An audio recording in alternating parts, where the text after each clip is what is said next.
Road భద్రత పాటిద్దాం, ఆనందంగా జీవిద్దాం. మనం నిత్యం ఏదో ఒక ఊరు వెళ్తూ ఉంటాం. ఏ ఊరు వెళ్ళినా రైల్వే ట్రాక్ తగిలినప్పుడు ఖచ్చితంగా మనం ఇటువంటి ట్రైన్ని, బొగ్గును తీసుకెళ్లే ట్రైన్స్ని మనం చూస్తూ ఉంటాం. ఏంట్రా బాబు ఇంత బొగ్గు ఏం చేసుకుంటారా? ఎప్పుడు కూడా ఎక్కడ చూసినా, అది ముంబైలో కావచ్చు, చెన్నైలో కావచ్చు, విజయవాడలో కావచ్చు, విజయనగరం కావచ్చు, కోల్కతాలో కావచ్చు, ఎక్కడ చూసినా సరే ట్రైన్లలో బొగ్గు తీసుకెళ్ళడం అనేది కనిపిస్తూ ఉంటుంది.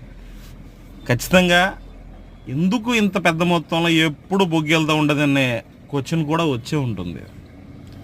ఈ బొగ్గు అటు తిరిగి ఇటు తిరిగి మన ఇంటికి రూపం మార్చుకుని వస్తుంది.